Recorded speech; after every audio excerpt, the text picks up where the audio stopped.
daje bu am solo bii di daje askan wi di leen souhaiter yéen ñëpp kenn ku nekk ci diineem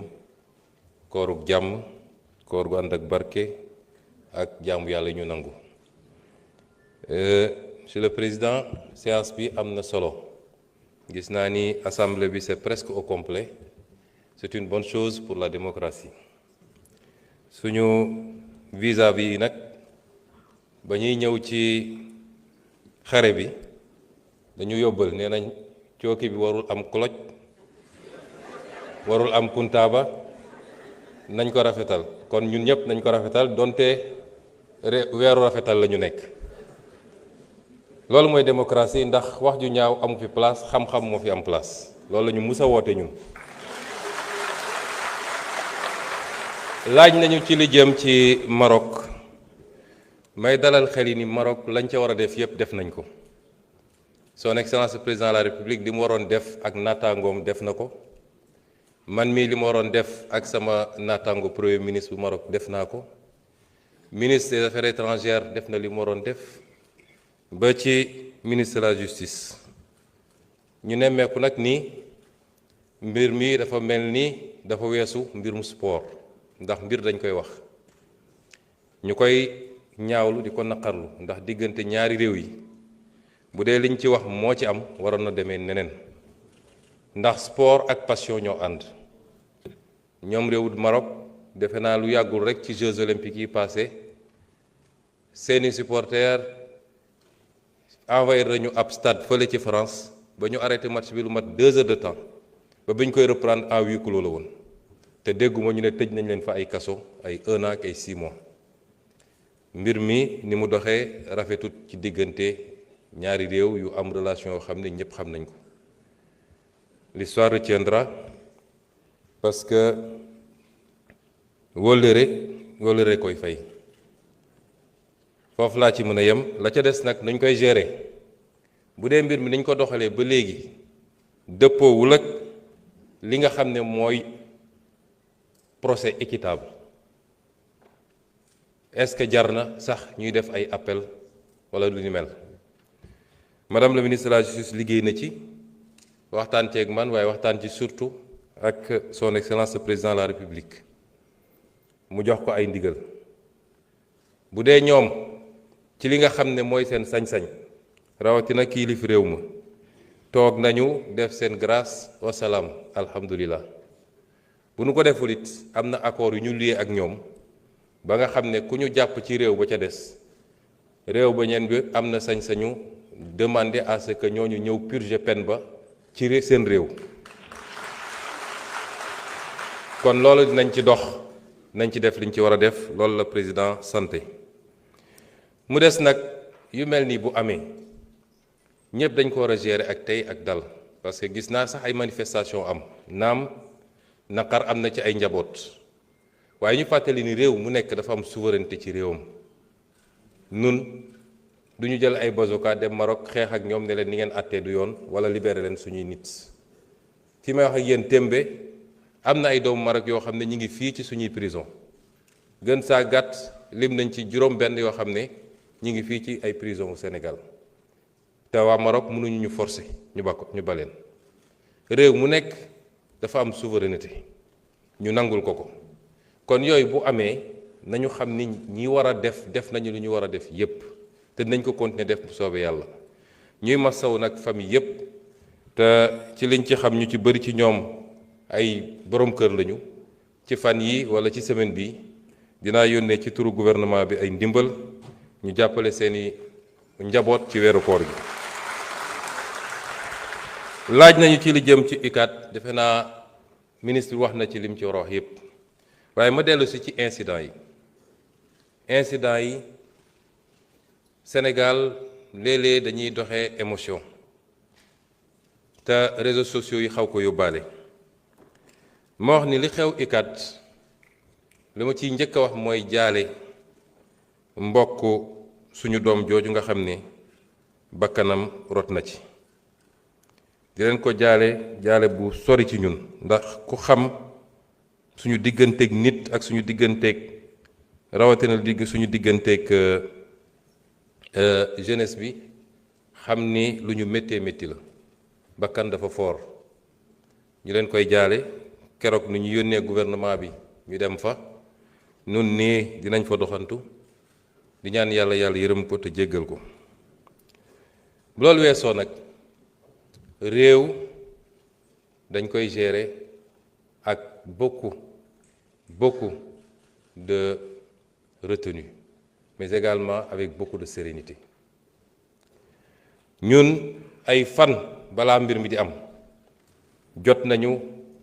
ay bulletins de renseignement yi ñu wax lan doon lañu waaj biir université bi du étudiants yëpp nag lenn la te étudiants yu ndaw ndax mouvement de foule mouvement de masse fu mu amee rek dañuy yóbbaale ñu bëri ci seen gëm-gëm ak cause bi ñu jàpp ni moom la ñuy défendre mais mu am ci loo xam ne da ciy rax ñu yëg nii ñenn ci ñi nga xam ne ñoo jiite mbir mi lañ doon mbëbët mooy taal bibliothèque universitaire bi taal restaurant yi jël provision yi lañ tuddee waajal koor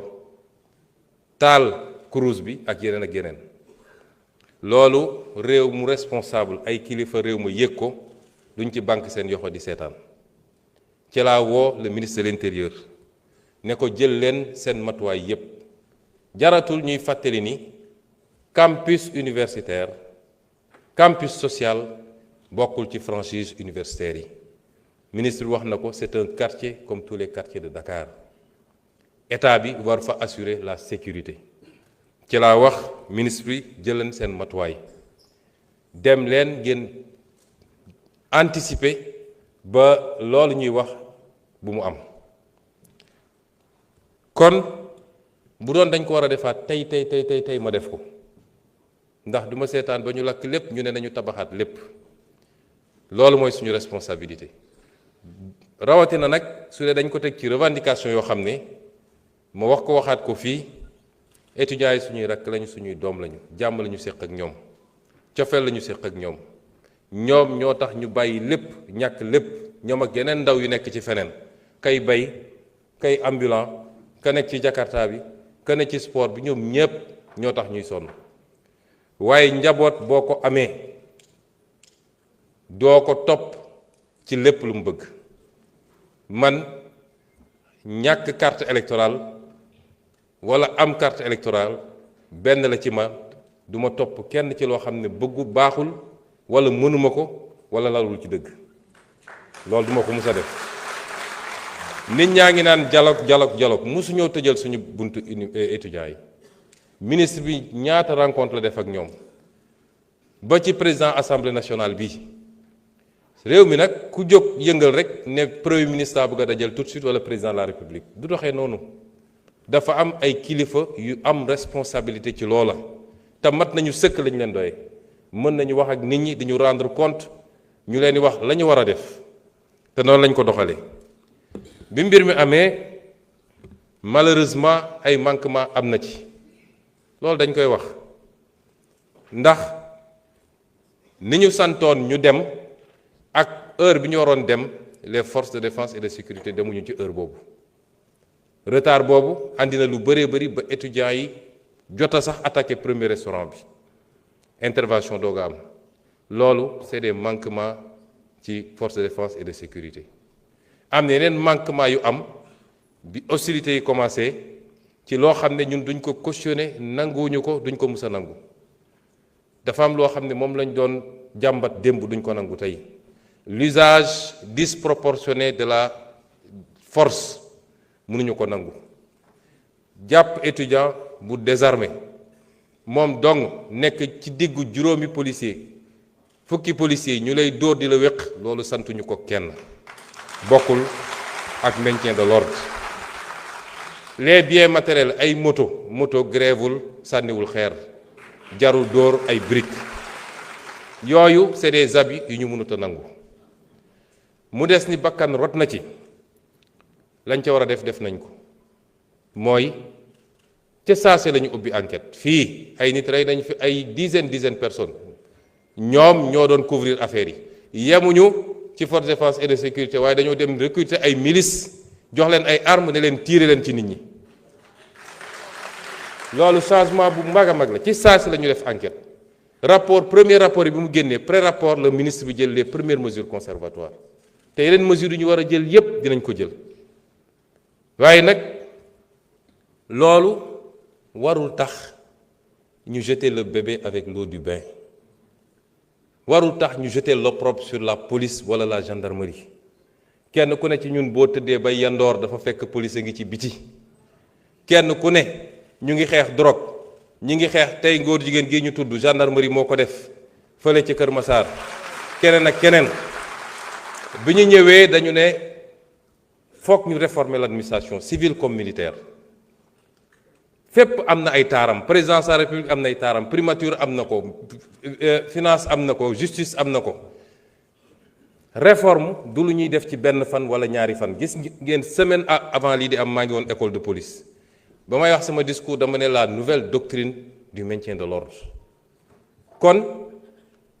la baax ci police ba la baax ca gendarmerie ba la baax feneen ak feneen moo ëpp fuuf ndax moo tax kenn ku nekk ci ñun mun dox ay soxlaam kenn ku nekk ci ñun mën a am un minimum de kaaraange kon bu dara am rek ñun ñëpp ñu gaaw di xarab ku nekk di wax ensuite dama wax léegi émotion ba ci suñu biir ñun sax ku nekk gaaw taal wax a wax attaqué dégg naa sax ñu ne gouvernement bi nii waaye ñun sax suñu leader bokk ci déet maa ngi ci biir man maa santaane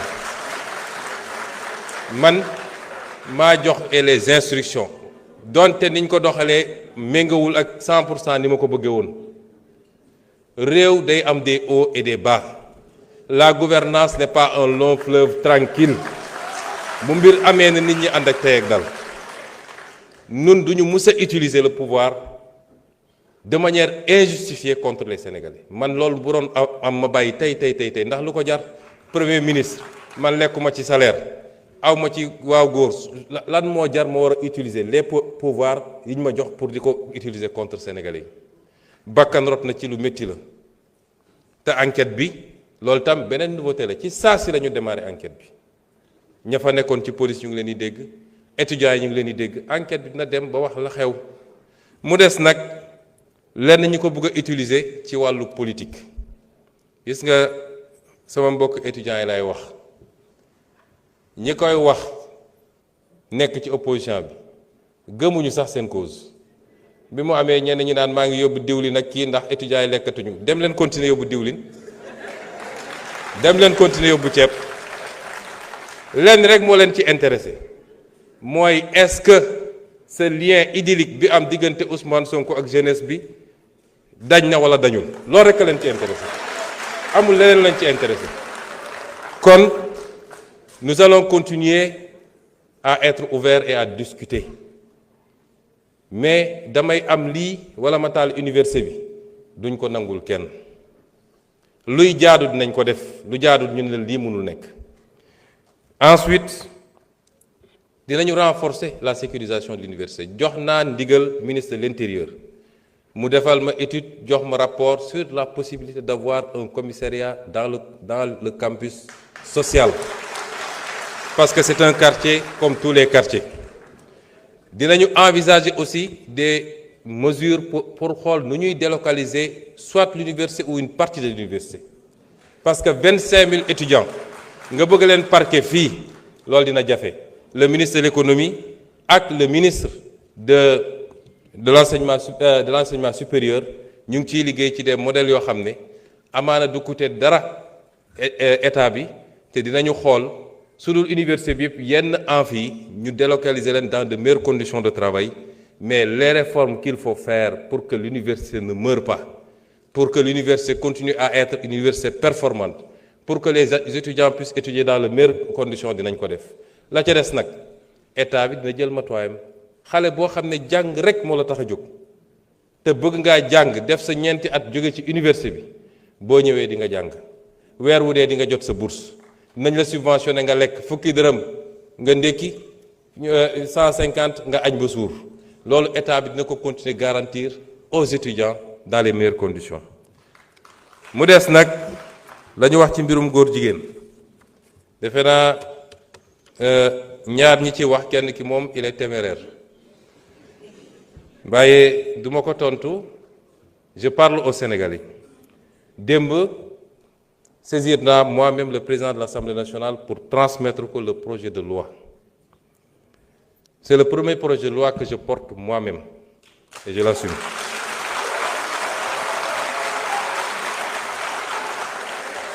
dañu wax ni li tax criminaliser ñu ko loolu ñi mu intéressé woon ñu koy xeex mën nañ ci waxtaan ku mu intéressé wul woon démb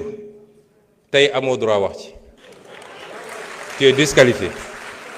ñooñu mu intéressé woon nag ñoom ñëpp ba ñu dajee c'est le lieu mu féliciter ànd sàmm jikko yi ak ñeneen ñu yëngatu ci lii ñoom ñëpp ba ñu dajee ñoo dëppoo ni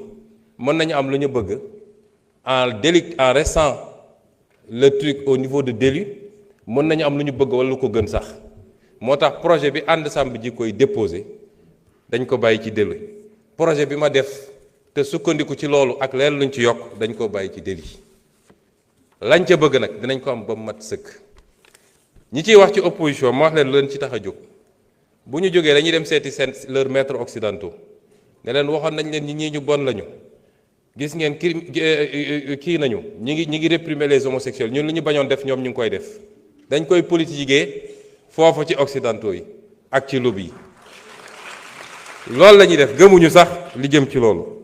su dee temps bi dina ko permettre ma faram-fàccee la nekk ci loi bi article 319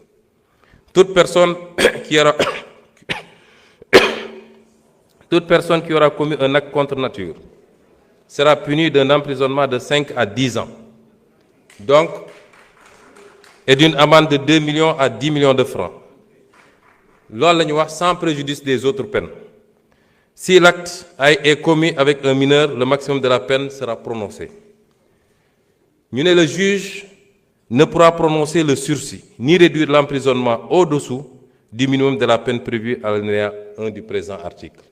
loolu verrouillé nañu juge bi ba moom ci boppam mënatul bàyyi nit mu dem ni mu tuuti 5 ans yi dina ko wax ni mu tuuti kon loolu soxlawoo criminaliser pour am ko ñu teg ci ni tout acte sexuel ou à caractère sexuel entre deux personnes de même sexe constitue un acte contre nature ñu définir ko mësuñu koo définir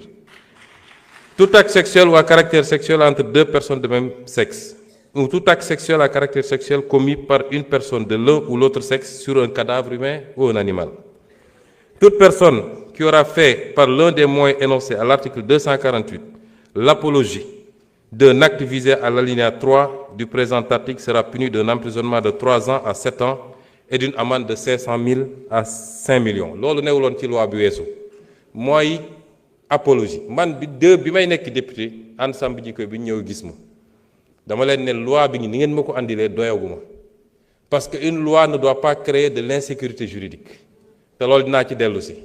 ma ne leen en tant que député du ma ko wote moo tax boobu wotewu ma ko woon suñ ko toggaatee nag ba mu mel ni mu war a mel kenn du ma ci njëkk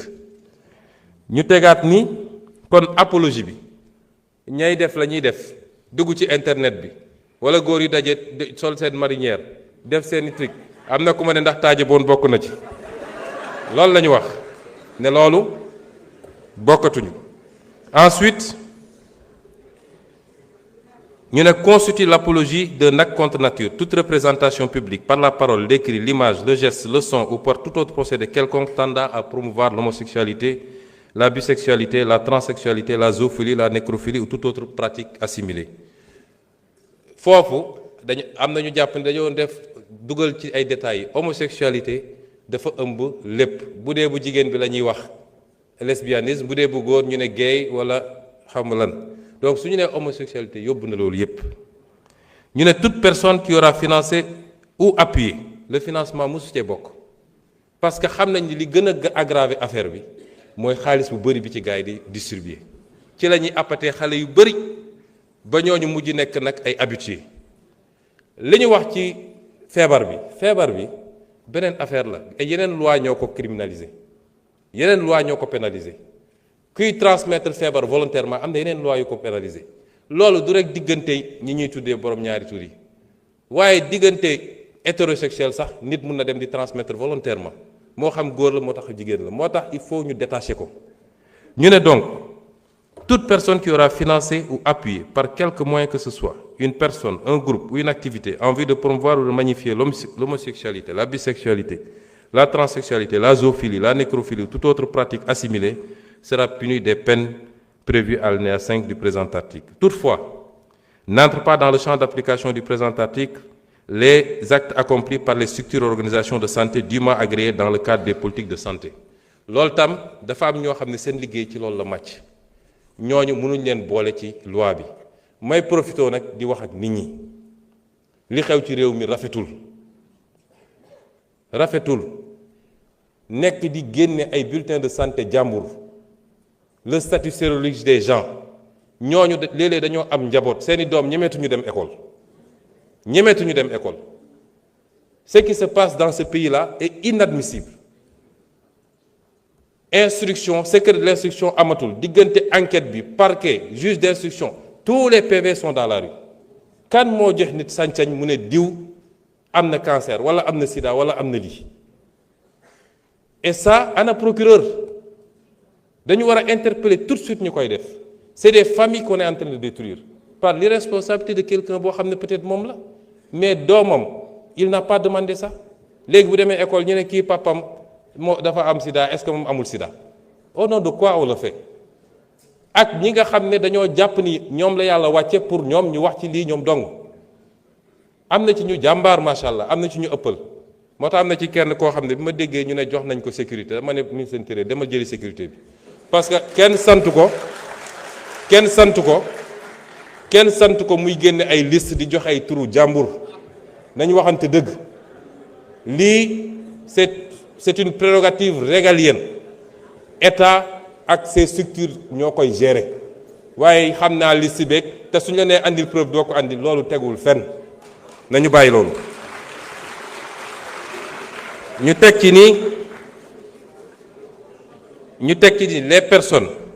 déclarées coupables des infractions prévues par le présent article seront privées des droits énumérés à l'article 34 du présent code pour une période de 10 ans à compter du jour où les peines principales sont devenues définitives. On parle ici de perte de droits civiques. Toute personne, mooy li ma doon wax léegi, qui aura dénoncé par l'un des moyens énoncés à l'article 248 l'un des actes prévus au présent article sans en apporter la preuve sera puni d'un emprisonnement de 2 à 5 ans et d'une amende de 500 000 à 2 millions. Parce que duñu permettre aussi du rek dénoncer sans preuve mais jóg nit romb la nga ne gis naa loxo bi daf koo damm nga dem naan damay dem këram boo ko defee yoon dal sa kaw. dafa am loo xam ne nag bu ko ab réew bëggee parce que lii réew mi yépp jàngu bi jullit ñi ba ci bois sacré bi ñépp a ci daje ñépp a ci dëpp ay at ñu koy wax ay nit ŋànk fi réew mi ne duñ ko def président bi fi jógee dafa mu si taxaw ñu laaj ko ci tubaab bi mu ne c'est un fait de société ci laa ne woon c'est pas un fait de société parce que boo ko delloo ci société bi régleel ko boobu mooy ku nekk jóg ne maa ngi koy faji la société c'est l'État avant tout donc État bi moo war a jël responsabilité te bañ cee ragal nag te loolu ma ciy lancer un appel aux Sénégalais bañ koy présenter keroog ci benn bërëb dafa am kenn ci kilifa yu ñu liggéeyal ne le moment n'est pas bon ndax lii ñoom seen lobby dañoo am doole ak fi ñu toll nii mun nañu dem ci FMI ci fii dégg nga maam def seen lobbying affaire yi ma ne ko ana yàlla ana peuple sénégalais waaye nag peuple boobu laay waxal ku ñaan am ay dirigeants yu souverain ñeme li ñuy def jiital seen réew da ngeen di def bloc derrière ces dirigeants là parce que fu la àdduna yépp songe wala ñu joxoñ la sa réew bu takkoo sa gannaaw rek dara mënul am lu dul ndam rek kon ñu ngi leen di gërëm di leen sant. honorable député maa ngi leen di nuyu leen wax ne namoon naa leen man itam. Alors, le Premier ministre me demande de répondre à la question des surimpositions sur les salaires, une question qui est revenue très souvent ici à l'hémicycle. Je pense qu'à l'occasion de la session budgétaire, nous avons eu à répondre plusieurs fois même à cette interpellation. Mais la répétition étant pédagogique, je vais reprendre l'exercice, essayer de donner les explications qui sied li ma ciy wax rek mooy je puis vous assurer que sur le rappel des enseignants il n'y a pas de surimposition. Il y avait une surimposition à l'époque parce que li ko waraloon mooy dañuy dajale des revenus constitués sur plusieurs années ñu fay ko sur une année et on applique l'imposition sur cette année-là. On a considéré que c'était une injustice et qu'il fallait corriger. La correction a été opérée. Les revenus constitués par des rappels ne sont plus imposés sur une année, mais plutôt sur une période maximale de 4 ans, conformément effectivement à l'équité fiscale. Loolu c'est clair, net et précis. Wax dëgg yàlla, de ce point de vue-là, j'avais dit ici à l'Assemblée nationale que député bu un enseignant ou ku mën a percevoir ressource ñu rappel ko mu jàpp ne dañ ko surimposer na ñëw suñu service yi on lui démontrera que il y a pas de surimposition. Léegi nag je vais faire une petite précision parce que un agent day passer d'un statut à un autre nekkoon un contractuel ñu régulariser ko dans la fonction publique mu war a émarger au Fonds national de retraite war a am ay cotisations te loolu c'est pas une imposition, c'est une constitution de revenus futurs pour bu demee à la retraite. Ce qu'il faut considérer, c'est que rappel yi dañ koy imposer correctement sur la période, sur le nombre d'années de constitution de ces revenus-là. Par contre, ces revenus aussi font l'objet d'un autre prélèvement au titre du Fonds national de retraite. Loolu moom mooy li nga xam ne mën nañ ko considérer et cela n'est aucunement une surimposition, mais comme je l'ai dit tout de suite, un revenu constitué pour sa retraite plus tard. Voilà donc ce que je pouvais apporter comme réponse à cette question. Je vous remercie. Gouvernement, honorable député, voilà, je voudrais rappeler rapidement sur les crises récurrentes et en maintenir ñu ngi koy dund chaque jour. Ma fàttali ni Sénégalais que on est dans un contexte particulier, c'est que daaw au 1er mai dañoo signé un pacte de stabilité avec les syndicats. Je crois que loolu il faut que ñu koy jël toujours en compte parce que ñu bëri dañ koy fàtte te boo waxee pacte ñaar ñoo koy sekk ñun gouvernement dafay am engagement yoo xam ne dañ ko jël sur les 3 ans à venir. Engagement boo xamante beneen partie bi mu jël mooy la trêve sociale. Gis ngeen ni on n'a pas encore déroulé même 1 an ci diggante bi ñu gis ay grève partout waaye lan moo ko waral je crois que ñu ngi koy rappeler fii ñu ne le secteur de l'éducation qui est en train de dérouler son 5e plan d'action. Donc depuis octobre lañ commencé grève waaye nag ñun bi ñu signé pacte bi dafa am loo xamante ni moo ko mën a opérationnaliser parce que le pacte mënoo ko mettre en œuvre si vous n'avez pas tous les organes de pilotage. Donc organes yooyu dañ ko jël mais il faut un plan d'action ñu toog ñun ak syndicats yi ñoo ko liggéey. Il n'y a pas une seule action boo xam ne ñun dañ ko def en dehors des syndicats. On avait travaillé sur le pacte mais sur le plan d'action pour la mise en œuvre du pacte ñun ak ñoom la on a travaillé ensemble sur le plan d'action. Le Premier ministre ñu demandé ko 2 choses. D'abord na jël un arrêté mettant en place les organes de gouvernance mais l'autre chose mu bind tous les ministres concernés pour ñu budgétiser les actions yoo xamante ni moom ñoo leen concerné. Ce qu'il a fait et tous les ministres ont budgétisé les actions les concernant te yéen voté ngeen ko fii ci assemblée. Ñu tenir les premières réunions avant la fin de l'année donc de tous les organes. Le Premier ministre mooy jiitu le comité de pilotage tenir na réunion la première réunion may fàttali ni que le Sénégal est à son 3e plan pacte mais pacte yi ñu fi xam yépp yi fi musa jàll musul am même des organes de gouvernance musuñu am benn réunion. La différence avec cette année c'est que pour une première fois nous avons mis en place les organes et qui fonctionnent correctement. Moi je peux vous dire pour le secteur de l'éducation je suis à 5 réunions avec eux ci diggante octobre à aujourd'hui mais loolu taxul te gouvernement li mu ci def ñëpp xam nañu parce que am na des actions yoo xamante dañu ne la première année il faut que ñu évacuer ko mooy d'abord la question des décisionnaires la généralisation de l'indemnité de logement le reclassement des techniciens supérieurs de santé, l'augmentation du salaire du secteur primaire agricole et ainsi de suite. Il y en a plusieurs mën nañ ci delluwaat yooyu yëpp jot nañ ko def avec les secteurs te ñëpp xam nañu on a tenu parole engagement yi ñu jëloon pour def ko dès la première année de mise en œuvre du pacte on a respecté effectivement te nit au moins am na loo xam boo leen waxtaanee bu juboo vous prenez des engagements avec les gens on n'a pas dit qu'on allait réaliser tous les engagements en une année c'est sur les 3 ans ñëpp signé alors mais mënuñu nekk au cours de la mise en œuvre et que les gens partent en grève on parle de surimposition je crois que sama naataango bi expliqué na ko depuis 2020 ça n'a même pas démarré avec nous qu'on a réglé ce problème de surimposition mais les gens continuent di ko gëmloo sénégalais que surimposition am na ci rappel te amul ñu ngi waxu lenteur administrative je crois que am na ay députés yoo xamante ne ay enseignants nañu xam nañu li ñu daan dund ak li nekk tey aujourd'hui personne ne peut dire que nous on a réglé tous les problèmes waaye lenteur administrative on a digitalisé toutes les procédures des actes amul benn acte boo xam ne aujourd'hui tout est électronique affaire yi gën a gaaw y a plus de perte même de dossier où avant da ngay déposer dossier 1 fois 2 fois 3 fois ñu lay rejeter naa nga dossier bi réer na loolu amatul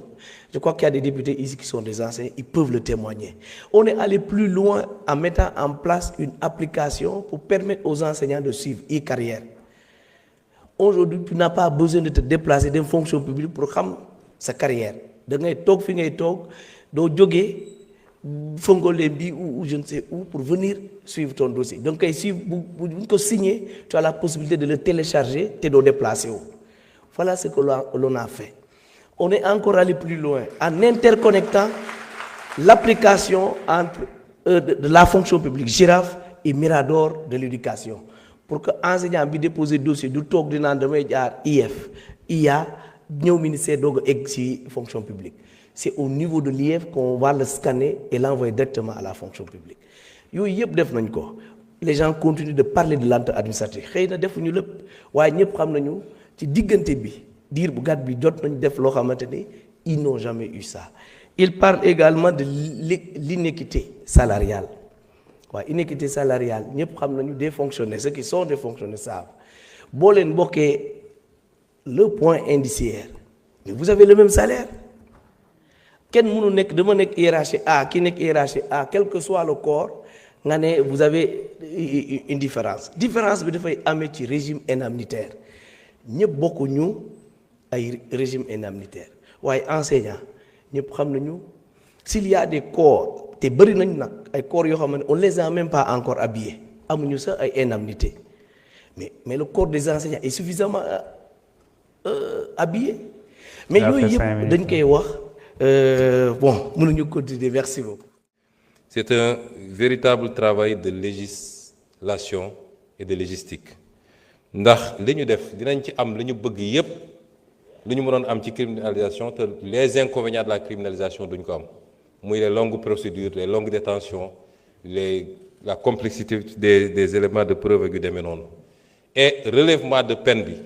avec le verrou du plancher nous permet d'avoir exactement ce que nous voulons est mieux que ça donc liggéey bu mucc ayib la ma bëgg a laaj nag député opposition yi rawatina nag ñi fi newoon majorité est-ce que ba ñu àndee fii mbir mi dinañ ñëw taxaw ci kanamu sénégalais yëpp woote ko ni ñëpp ñu xam ni sénégalais yëpp commencé nag woote ni lii bëgguñu ko ci réew mi l'histoire jugera la ca des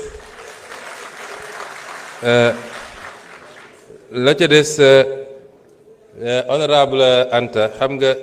dañoo nekk ci weeru koor te opposition bi dañu woote jàmm nañu def jàmm jéey yow sama nijaay nga waaye yaa ngi tooñ sama beneen nijaay ndax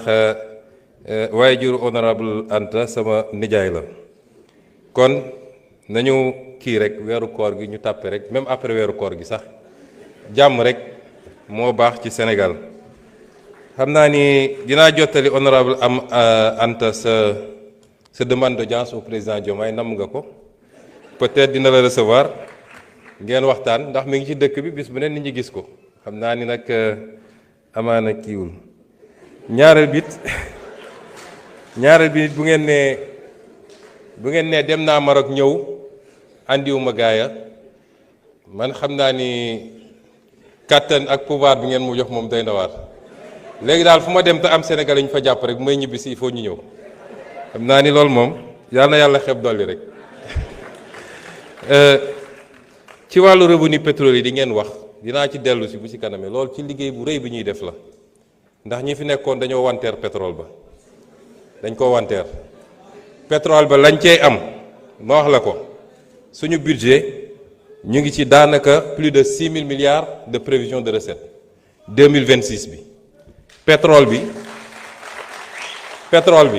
76 milliards la ci 76 milliards pour 2026 2028 ñu ngi def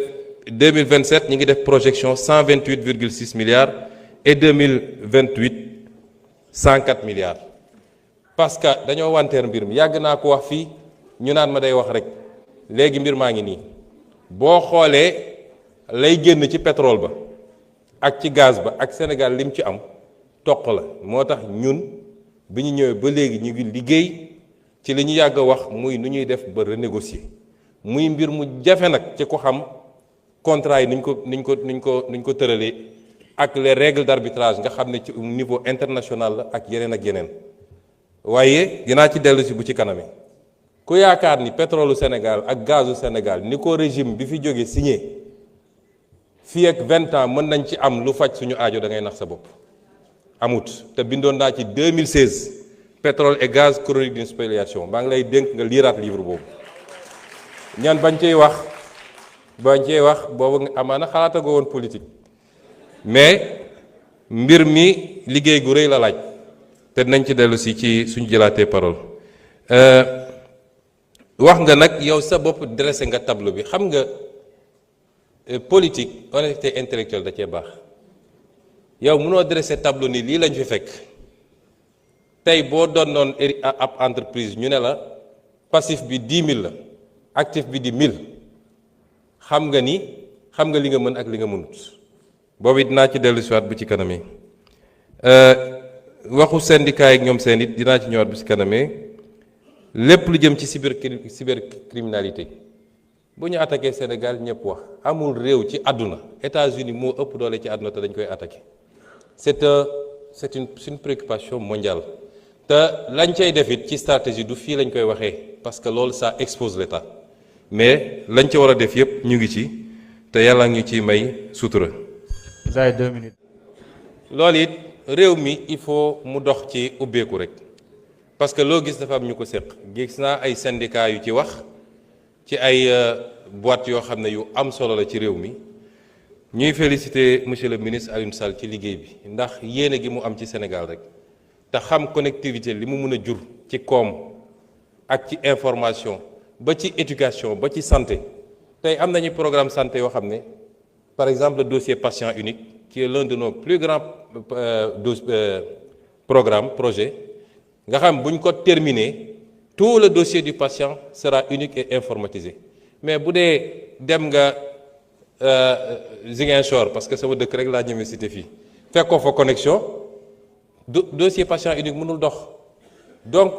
yooyu la ñu am yéeg-yéeg moo tax mu ne mbir mi nañ ko baral nañu seet ay solution maintenant bu dee am na ay préoccupation ndax li fi nekkoon it lu ñu war a aar lu ñu war a sàmm la ay boîte la yoo xam ne ñu ngi ci réew mi di participer ci koom-koom bi ay milliers de personnes di ci liggéey moo tax ñëpp dinañ leen déglu ba xool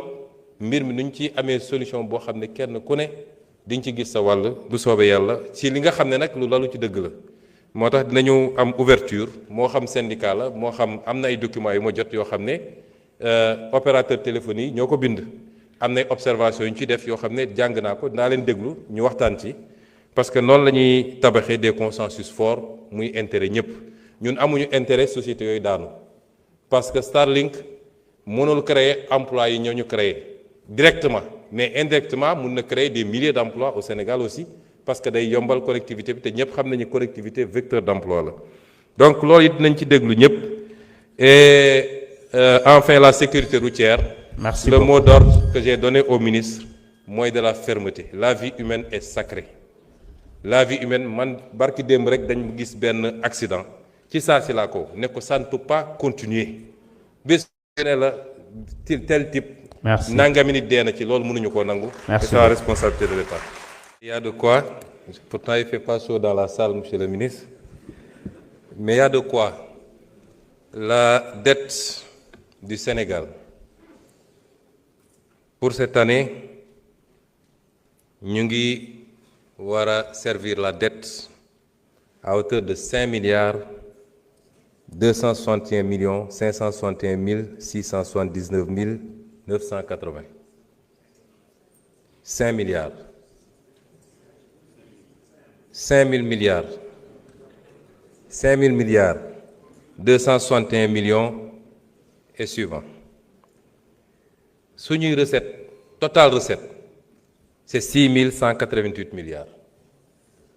maanaam mënoon nañu jël recette yi yépp fayee ko bor bi moom donc la cay des matul 1000 milliards. Premier trimestre bi bor bi mi ngi ci 1938 milliards boo ko dajeel boo ko tasee wàllu bor intérieur bi c'est 762 milliards bor extérieur bi 1175 milliards. Deuxième trimestre bi mën naa ko faram-fàccee waaye day gudd. lii mooy ndono gi bi nga xam ne gars yi bëggatuñu ñu wax ko. Il faut que yéen parlementaires yi il faut que les cadres les intellectuels parce que débat bi mënuñu koo gaaw a suul ndax moo arrangé nit ñi mais tout part de là mooy lan nga fi fekk ak lan nga mën a demee. su ma jëfee comparaison ñoom bi ñuy egsi 2012 l'encours de la dette bi nga xam ne moom la régime bi fi jógoon bàyyi c'était 2704 milliards ñoom ñu ngi bàyyil 23 666 milliards l'encours de la dette mooy ful nañ ko 10 boo seetee loolu ñoom ba ñuy donn 39% du PIB la ñu doonoon ci dette bi 39% ci PIB mooy alalu réew mi yépp boo ko dajalee bor bi fanweer ak juróom-ñeent la woon ñoom ñu bàyyil ñu fi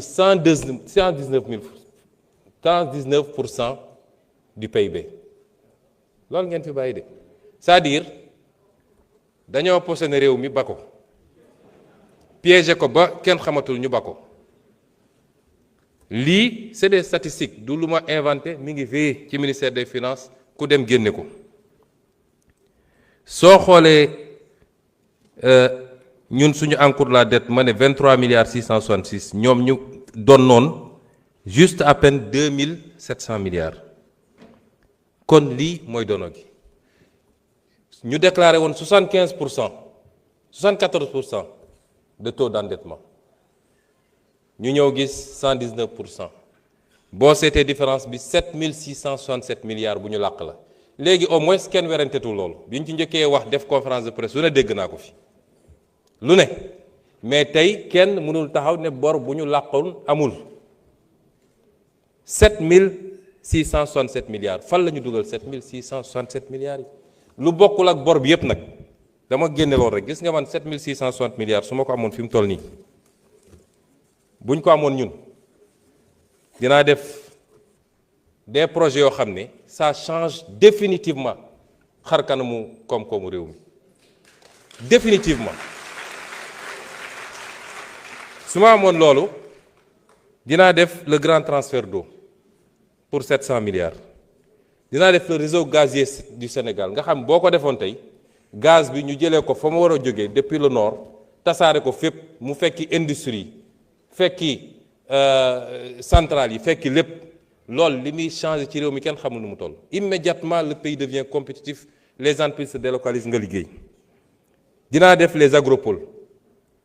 dans leur nouvelle version pas seulement ay bâtiments pour def de l'industrie mais ñu commencé ci production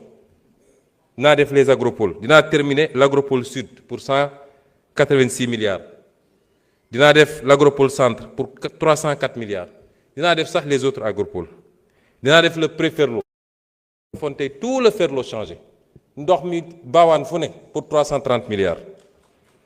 dinaa jël le port de Ndayane li nga xam ne mooy les infrastructures maritimes communes pour 250 milliards au lieu ma koy taylay bitim réew dinaa ko defal sama bopp dinaa def l'extension de l'aéroport AIBD pour 305 milliards les logements sociaux pour 405 milliards SENTER yokku autorail bi yóbbu ko ba Thiès dinaa ko def ci loo xam ne du weesu 400 milliards waaye mën naa def lenn ci loolu def benn projet boo xam ne c'est le projet le plus structurant mooy Yaakaar Teranga ma defal ko sama bopp j'ai besoin de 4500 milliards je fais Yaakaar Teranga on donnera l'énergie à 60 francs le kilowattheure aux Sénégalais et aux industriels. Imaginez l'impact de ces projets-là sur la société. Où est-ce qu'ils ont mis l'argent? Duñ ma ne Diamniadio la ñu gas tabax ay immeuble wala ci ay stade lañ ko def wala et c'est ça li tax man mënuma d'accord ak ñu bëri ci li ñu bëgg parce que lii wax nañ ko Sénégalais ñu ngi leen ko wax saa su ne te teewul malgré tout on a fait des efforts mais balaa may ñëw ci loolu cette dette elle est odieuse dafa am lu ñuy wax la dette odieuse parce qu'elle a été contractée en tout cas pour une partie les 7600 milliards elles ont été contractés sur le dos des Sénégalais sans que Assemblée nationale valide ko sans que mu jaar par les circuits c'est une responsabilité extraordinaire mais ñun bu ñu bëggee changer réew mi bu ñu bëggee demander aux Sénégalais ñu def ay sacrifices la question c'est pourquoi les étudiants patienteraient pourquoi les commerçants les syndicats et cetera bu dee ñun lii lépp am na ba pare ñu ko def ne fi fang dara fekku leen fi kuñ ci jàpp sax ñi ngi pexe nuñ koy génne kuñ ci jàpp sax suba ngoon ñi ngi pexe naka lañ koy rëccalee mu dem dossiers yi yëpp ngeen dégg amuñu ma man daan ko wax de awma ci benn yaakaar boo moytul France lay mujje xam ngeen ndax lan te loolu moo tax nag problème am parce que amoon na fi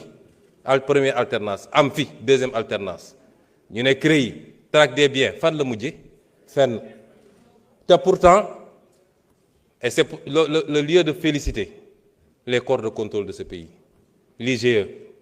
la Cour des comptes la CENTIF qui font un travail extraordinaire documenté très précis mais su ma waxee ñu ne day critiquer du ma dugg ci du ma tudd ñenn ñi mais dossier bu dem ñu yàq ko 2 ans mënuñu génne benn dossier te yàlla xam na ni dossier for yenu la loolu mooy problème Sénégal et c'est pourquoi les Sénégalais n'accepteront pas de patienter am na lu ci suñu part de responsabilité parce que ñun ñoo war a mettre les gens qu'il faut là où il faut ñu def le travail qu'il faut c'est à nous de le faire et cette dette elle est odieuse parce qu'elle a été conclue sans l'approbation des Sénégalais à travers les instances qu'ils ont désignées ñi def responsabilité chaîne bi dafa bëgg ba ci Cour suprême sur la dette extérieure c'est la Cour suprême moom mooy génne benn lettre d'habilitation ne bu ko bailleurs yi wala ministère des finances saisiré moom moo naan on a regardé mais cette opération est conforme à la loi mais la première loi en matière de finance c'est la loi de finances xanaa kay nga dem xool est-ce que ça c'est inscrit au niveau de la loi de finances est-ce que c'est des crédits qui sont inscrits toute la chaîne de responsabilité elle est là 7700 milliards ñu bëgg ko bàyyi mu demee noonu et ça buñ ko réglé wul notre responsabilité sera engagée et c'est pourquoi moi malgré cette situation je rends hommage au ministre des Finances et à toute son équipe au ministre de l'économie wallaay xamuleen nit ñi li ñuy daj pour cette gestion active de la dette ànd nañ fu bëri tukki dem di waxtaan di lijjanti wax na tous les mécanismes qu'on a mis en place ba ci le plan de redressement économique et social qu'il a oublié de citer qui est un instrument important nous demandons aux Sénégalais des sacrifices même si nous ciblons des secteurs à taxer qui n'impactent pas sur les besoins de première nécessité des Sénégalais mais nous demandons aux Sénégalais des sacrifices Et c'est pourquoi il est impératif que loolu yëpp am. Et je disais tout à l'heure que malgré toute cette situation, nous avons fait des efforts. wax nañu fii léegi les baisses de l'huile de palme raffinée 100 francs par litre, sucre cristallisé 75 francs, farine 4000 francs par sac, pain, ciment, riz, le riz brisé, le supercarburant, le gasoil, l'électricité.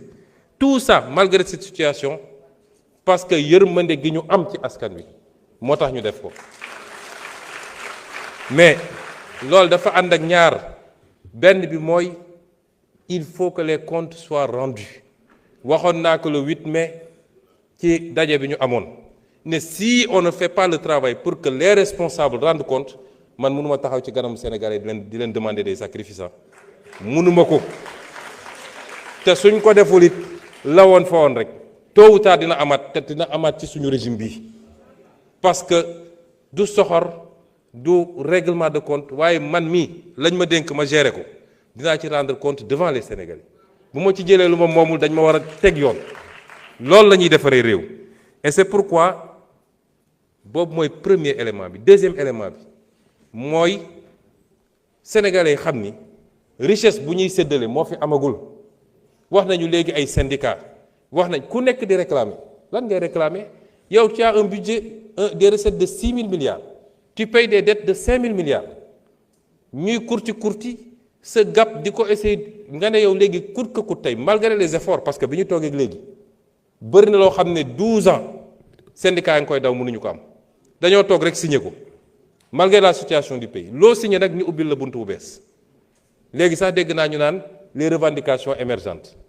lan mooy revendication émergente loo signé tey ñu ubbi beneen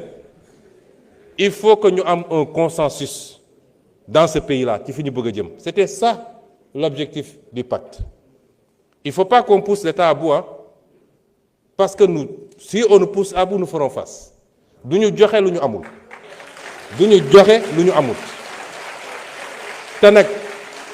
réew mi yemul ci 200 000 fonctionnaires wala 200 000 étudiants. Quand tu vas ci àll bi léegi honorable Mbaye Dione wax na ci àll bi ak honorable Diop bi dëkk fële mais demal ci àll bi est-ce que ñii di nekk fii di réclame dem nañ ba xool les paysans conditions yi ñuy dundee est-ce que xam nañ ñeneen ak ñeneen ni ñu dundee bëgg chaque jour nga réclamer benn prime bu bees ça ne peut pas se faire et ça ne se fera pas, je le dis ici. nañu takk suñu ndigg ñu liggéey ñu construire ñu bâtir la richesse d'abord xam ni dañoo am un gap, une dette abyssale à payer. Soit on paye cette dette, soit on ne la paye pas. On est à défaut, on va à la restructuration. Te ñëpp d'accord nañu restructuration baaxul ci réew mi 90% d'accord nañu ni notre position est la bonne. Mais qu'est-ce qu'on veut? Il faut qu'on sache ce qu'on veut. Le don de soi pour la patrie yemul ci ñun rek de chaque Sénégalais la l'enseignant fi mu nekk le professeur l'étudiant le transporteur kenn ku ne da nga war a xam ni man yàgg naa ko wax fii laa taxaw Assemblée nationale je suis le seul constant ci la may def wax naa ko fii 2019 ne Sénégalais yi bu ngeen reconduire ñii pouvoir bu mun a ñëw en 2024 il passera tout son temps ci suul ay pax fii laa ko waxoon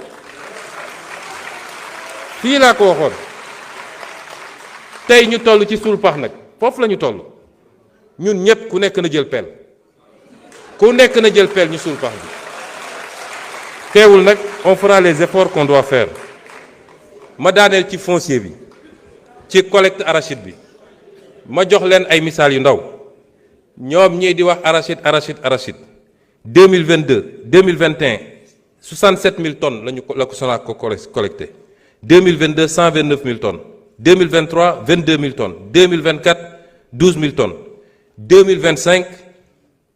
ñun suñu premier collecte 155 000 tonnes 10 fois plus que ñoom seen collecte. Et cette année on est déjà à 190 000 tonnes 190 000 tonnes te campagne bi jeexagul c'est vrai vers le nord jeex na presque vers le centre mi ngi waaj a jeex dégg naa la complainte des gens du sud département de Vélingara Bignona ak ñoom seen les 2 mois à venir Sonacos foofu lay déployer wu dinañu jënd li ñu mën a jënd yépp. Ça n'a pas été facile mais on est en train de faire des efforts extraordinaires lu bokkul ak jiw bi lu bokkul ak engrais bi lu bokkul ak yeneen yi ñu def yëpp ñu ngi def des efforts extraordinaires tey relancé nañu toutes les lignes de production ñun bi ñuy egsi seen usines yëpp a taxawoon depuis 2 ans la première année le DG de la Sonacos a relancé toutes les usines te ci année bii dinañu renouveler les lignes de production à neuf pour Kaolack ak pour Ziguinchor et dinañu relancer la production à Diourbel. Merci. Vous me permettrez, comme j'ai 20 minutes, je ne pense pas que je vais épuiser les 20 minutes, mais je vais terminer sur les réponses que j'étais en train d'apporter lorsque le temps précédent s'était écoulé, relativement toujours à la campagne agricole. Parce que souvent, une certaine opposition essaie de se greffer à toutes les causes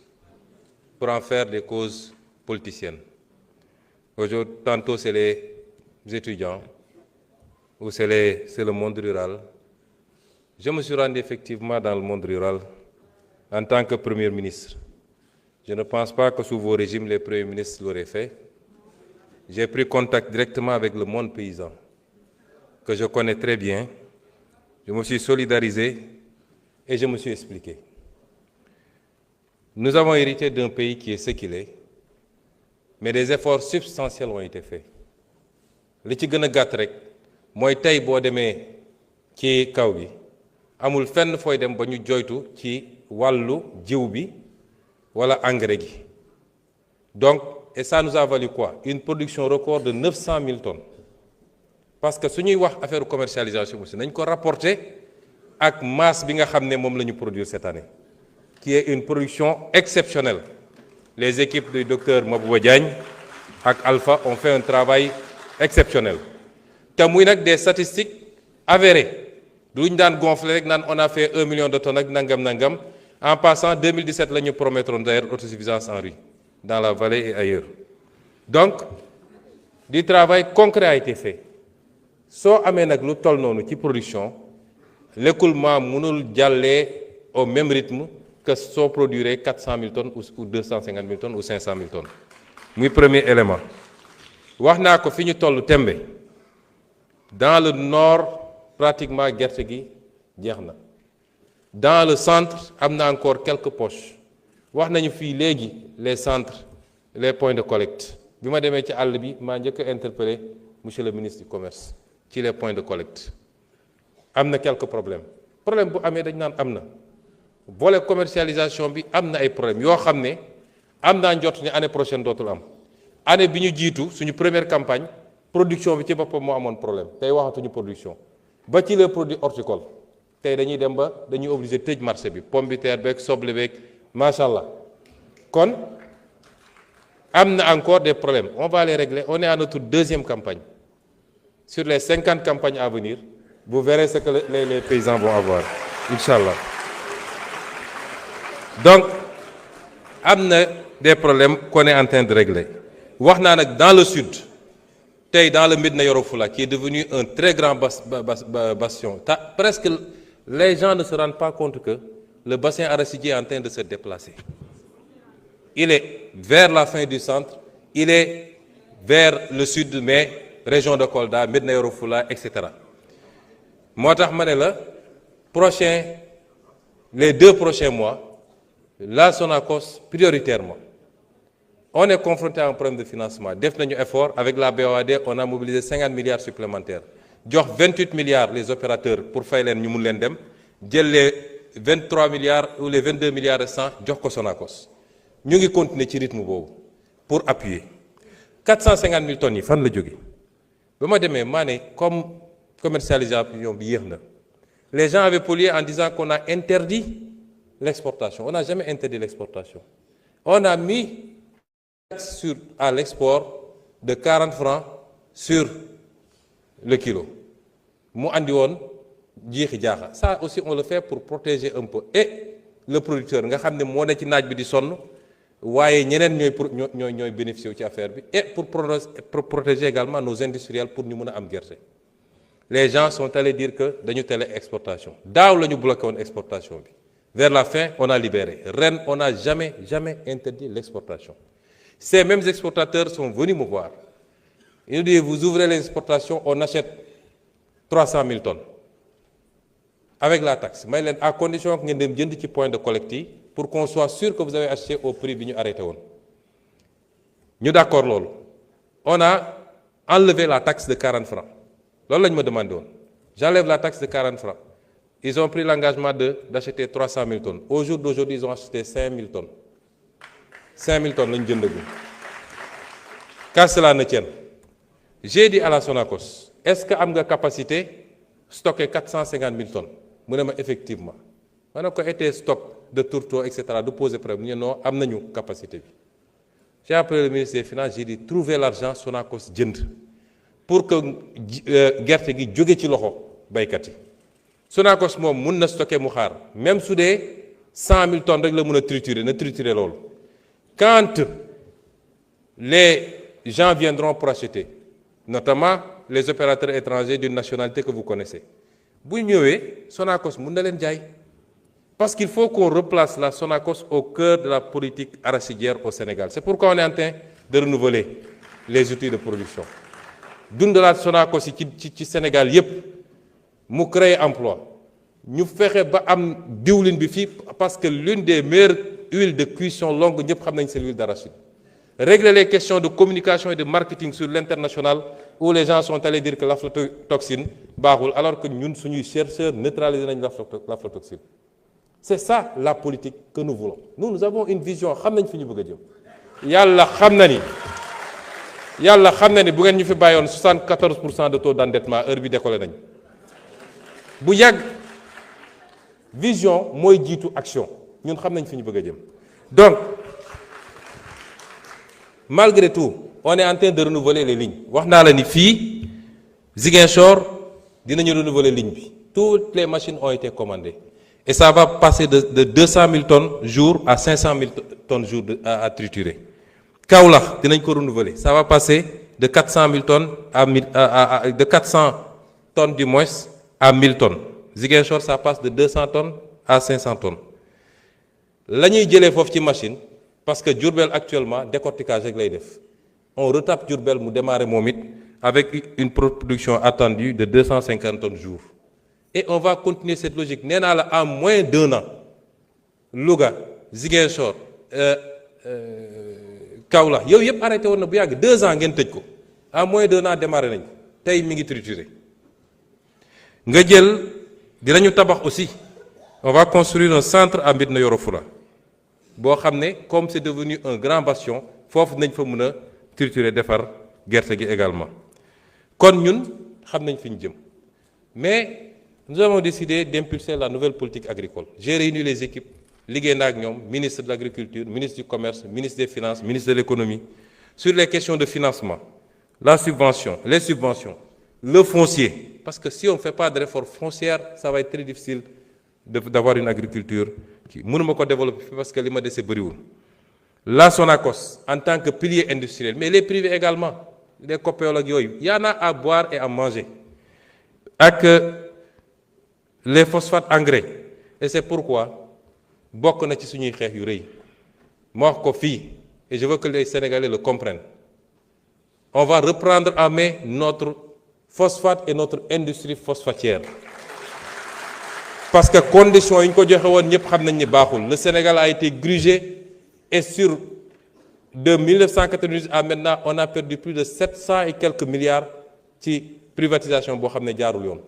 on va reprendre cette industrie on va travailler à faire de l'engrais ici au lieu d'exporter tout l'acide phosphorique de l'engrais sur mesure liggéey ko pour notre production nationale mais aller à la conquête du marché sous-régional c'est ce qu'on va faire aujourd'hui avec le phosphate c'est différent de ce qui a été fait jusqu'à présent 2 ou 3 régimes 2 régimes particulièrement romb nañu jël phosphate bi jox ko ci conditions yi kenn xamul gars yi di jël acide phosphorique bi di yóbbu suñuy béykat amuñu engrais nous consommons 15 tonnes d'engrais à l'hectare là où la moyenne mondiale est à 140 tonnes à l'hectare comment voulez-vous qu'on ait les rendements qu'il faut te engrais baa ngi fii ñun am nañu engrais tey yàlla may ñu gaz bi ma demee visiter OCP ils m'ont dit yéen da ngeen am lu ñu amul ñun phosphate rek la ñu am yéen am ngeen phosphate am gaz ba ci batterie électrique yi nga xam ne ñetti composantes ñoo koy def yéen am ngeen ñaari am ngeen phosphate am ngeen gaz on a une vision xam nañ fi ñu bëgg a jëm et ça patriotisme souveraineté moo koy lam nee naa la bu ngeen ñu fi bàyyi waloon 80% sax baax na commercialisation marketing bi les infrastructures et le partenariat donc foofu xam nañ fi ñu bëgg a jëm laaj nañu fii léegi madame Aïssata Tall Sall honorable député am na ay laaj yu mu laaj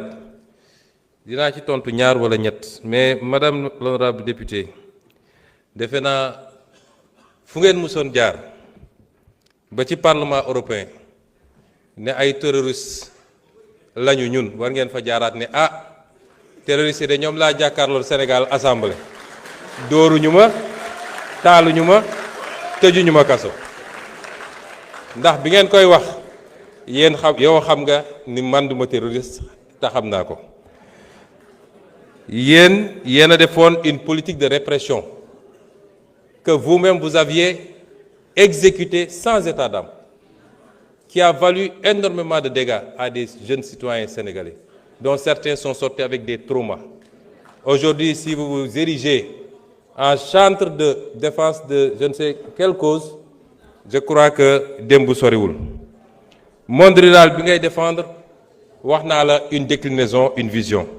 am na lu ñu ciy liggéey nous sommes très proches de ce monde rural. Je vous ai dit on est à notre deuxième campagne nañ dem troisième quatrième campagne vous verrez ce qu'on va faire avec ce monde rural là sans compter le volet élevage bi nga xam ne la ñu àndeegum rek pour renforcer le cheptel et le bonifier ñoom ñëpp gis nañ ko ci diir bu gàtt kon liggéey bi ñu ngi ci il faut pas essayer de récupérer des causes yoo xam ne si les gens sont dans cet état responsabilité bi yéen la dañuy wax mbirum lan moo changé ci diggante bi ba tey mbirum ñaari tur yi la fa doon am amu fi fii yàgg dañ fay jàpp nit mais bu ñu defee pression politique ngeen bàyyilu leen tey pression mënul am nun kenn duñu woo di ñu wax lu jëm ci loolu du fii du niveau international qu'est-ce qui a changé alors vous avez parlé du dialogue musuñu am rupture de dialogue avec qui que ce soit surtout pas avec les étudiants dialogue yaa ngi am ministre baa ngi convoqué mi ngi recevoir mi ngi wax nee nga dañu ubbiwaat université bi mais xanaa da nga liiroon communiqué bi université bi ubbi nañ ko ba je comprends pas assemblée de l'université nañ ubbi nañu université bi kon kay y a pas de problème étudiants yi bëgg a jàng wax naa ko léegi les conditions seront totalement réunies pour que étudiants yi dem jàng dans la sérénité et c'est l'appel que je relance et c'est un appel du grand frère pour ne pas dire du papa ndax man école publique bu yàqoo ma yàqule keroog dama génn gis sama doom ci kër gi ma ne ko looy def fii mu ne ma non dañoo grève quoi ma ne ko ban grève mu ne ma solidarité ak université ma ne ko yow léegi sa baay ngay xeexal doo dem jàngi kon ñun amuñu benn intérêt école bi yàqu benn intérêt le débat sur les rappels ou pas le problème de l'université est un problème structurel il faut ñu d'accord ni université il faut ñu réformer ko il faut ñu stabiliser ko yàgg naa am 94 vous étiez avec le régime socialiste xam nga fi mbir ni jaar ba ñu stabiliser cursus bi après première alternance mbir mu yàquwaat di yàqu ba egsi fii buñ ko bàyyee nii université ci boppam moo dul amati Sénégal il faut qu'on fasse les réformes qu'il faut sans brutalité dans le dialogue et les échanges li am ñëpp am nañ ci responsabilité yéen a fi tëj université bi 1 an loolu dafa impacté ba léegi 1 an yéen a ko tëj université bi ñu war a def ay rattrapage mbir mi Covid bi njëkk na fi ñëw andi problème ba ci les enseignants loolu yëpp dinañ ci waxtaan parce que boo waxtaanee yéen étudiants yi dañ la naan ñun dañuy jàng waaye du ñu am encadreur dañuy daw ci gannaaw pour am un encadreur suñu bëggee terminer suñu master bi et pourtant il y a des étudiants qui trouvent le temps d'aller encadrer ailleurs ñëpp dañuy toog ñu waxtaan ñu teg réew mi ci yoon réew dañ koy teg ci yoon ñu xam ni nii lay doxee te nguur goo xam ne lu yëngatu nga daw doo mus a defar réew doo teg réew mi ci yoon bi waaye nguur googu il faut moom ci boppam mu njëkk a góorgóorlu pour les bourses de sécurité familiale je crois que sur le budget 2026 35 milliards ont été inscrits D'ici la NFR, d'autres crédits vont être inscrits du moins. Nous sommes sur la route de ramener la bourse. L'audit dira ce que vous aviez fait de la bourse, en tout cas le régime passé, c'était devenu une succursale politique pour caser des trucs. Pour conclure, Monsieur le Président, je voudrais lancer un appel au peuple sénégalais. Nous sommes dans un monde à la croisée de chamboulements majeurs. yàgg naa leen wax li borom xam-xam ci science politique di wax le piège de Thucydide mooy àdduna day dox étape bu nekk am ay changement tey am na ay blocs yuy constitué wu am puissance bu mag bu fi newoon téye àdduna tey dooleem wàññeeku beneen puissance di jóg ànd ak blocam loolu foo ko mus a gis dafa ànd ak ay heure dafa ànd ak ay chamboulement ci wàllu économie ci wàllu sécurité ak ci yeneen wàll Nous, Afrique, lan lañ ci war a jëlee réflexion stratégique bi foofu la war a nekk les débats inutiles yi ñuy téye fii suba ba ngoon jot am diw andil masamba nekkul nit ñi newuñu ci foofu àdduna dépassé na foofu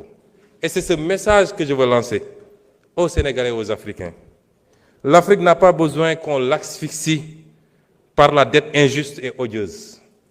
Elle a besoin de croissance pour tirer le monde parce que le seul îlot de croissance dans ce monde-là, c'est l'Afrique. Amul fenen. C'est l'Afrique où tout est à construire. Est-ce que ça se fera sans les Africains, comme ça a toujours été le cas,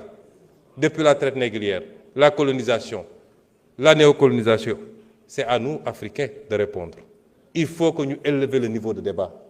Débat yi am Sénégal doo dem benn dëkk buy avancer boo xam ne ci débat boobu lañ nekk. Il faut aujourd'hui qu'on sache que l'Afrique n'a pas besoin de ça, de cette dette odieuse. J'ai eu à recevoir à Addis Abeba l'éminent économiste américain, le professeur Jeffrey Sachs. En l'écoutant, je me suis entendu parler, je me suis entendu écrire. Telle était forte notre convergence de vues. Et voilà ce qu'il disait en substance, et il me permettra de le citer. Ce qui intéresse le FMI, ce n'est pas votre développement. Ce qui intéresse le FMI, c'est que vous restiez pauvres et sages.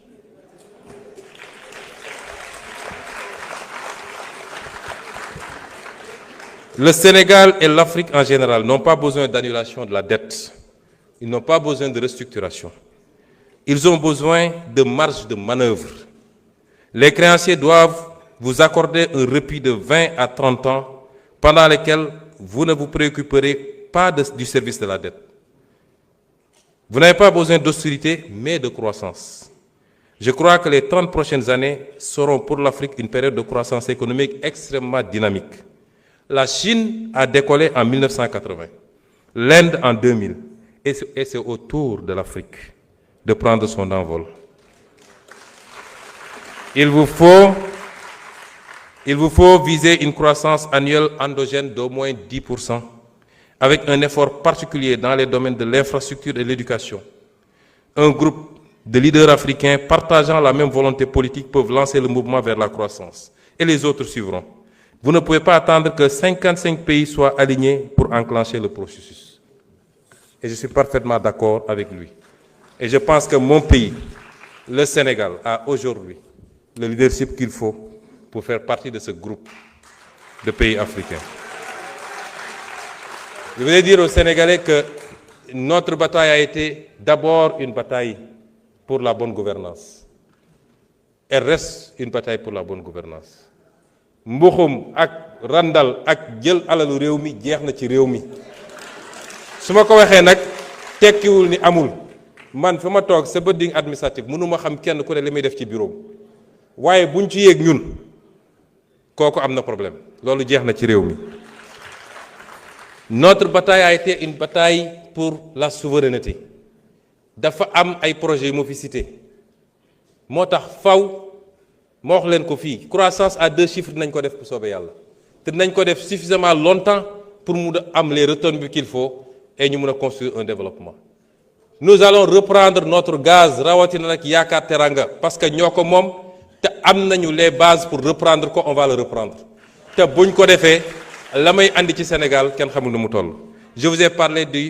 du phosphate également et beaucoup d'autres secteur. Ci fan yi di ñëw dinaa def un point de presse spécialement pour rendre compte aux Sénégalais de ce qu'on a fait ces 2 dernières années sur les renégociations des contrats. mais loolu pour mu am il faut que ñun ñu xoolaat suñu bopp ñun tam nañu xam ni on doit être des modèles sénégalais yi ñun la ñu fal il faut qu'on soit des modèles ci alal réew mi ni ñu koy gérer ci les pratiques du passé yoo xam ne tax na sénégalais yi suuroon politique kenn ci ñun faluñu sa famille faluñu sa soxna faluñu say rakk ak say mbokk l'affairisme d'État nañ ko moytu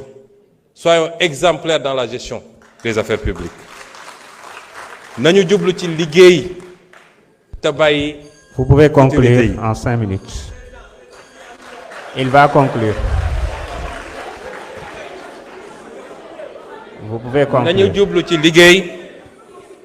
te bàyyi futilité yi parce que liggéey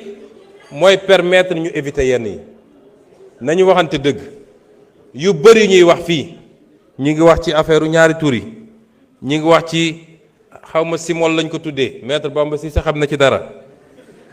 wax nañu ci yu bëri yu am sax ci comportement ci réseaux sociaux ak feneen li ko andi mooy bëgg facilité nañu dellu ci cette valeur fondamentale qu'est le travail parce que moo lay permettre nga dund gu nooy waaye jaamu yàlla la ci boppam nañu cultiver cette valeur fondamentale structurée autour du travail. Les résistances mënul ñàkk nous faisons face à cette hydre à multiples têtes je parle toujours du système mi ngi fii foo làmb ci administration foo làmb ci magistrature foo làmb feneen ak feneen di nga fa fekk lenn ci ñooñu waxuma ñëpp nag yoo xam ne tey ñi ngi galgal ñi ngi résister. Je rends hommage ici à Madame Yacine Fall ci lii nga xam ne mu ngi koy def ci xeex chaque jour pour changer qualitativement la justice de ce pays malgré les résistances yi nga xam ne mu ngi koy jànkoontool. Ces résistances ne nous posent pas problème et je voudrais dire que nous ne démissionnerons jamais de ce travail. Je ne parle pas de démission du poste de Premier ministre. Ça n'est pas d'importance. Je veux dire qu'on ne démissionnera jamais de ce combat pour le changement structurel dans ce pays. Ak fu ñu mën ci nekk nag. Les résistances au sabotage, nous allons continuer à nous battre. Li fi xew yépp man bettuma ndax wax naa ko fii Assemblée nationale juróomi at ci gannaaw. L'histoire de l'humanité rappelle que les révolutions qui marchent vers les destins promis, se heurtent à leur lot d'obstacles. Les reniements, les intrigues et complots de pouvoir, les infiltrations, les accoutumances aux tentations, les résistances de l'ordre ancien. Et ce que nous vivons tous les jours. Mais je veux vous réitérer un engagement. Cet engagement, c'est que cette fois-ci sera la bonne. Cette fois-ci sera le bon départ pour le Sénégal. Avec votre concours à tous, le réveil et l'alignement aux exigences nouvelles de toutes les forces combattantes qui nous ont fait triompher. Chers compatriotes, je n'ai jamais aimé les flagorneries et autres cultes de personnes. J'ai toujours ignoré les expressions telles que Sonko est le gardien de la Révolution. Mais après 2 ans de combat acharné dans ce capharnaüm du système, j'accepte avec humilité. Dans la limite des moyens et pouvoirs qui sont les miens. Mais je le suis avec vous, des millions de Sénégalais d'ici et de la diaspora, qui n'ont pas oublié pourquoi tant de sacrifices, qui n'attendent de nous rien que la vérité, la droiture, l'éradication des tares d'un système honni et le don de soi pour la patrie. Je vous remercie.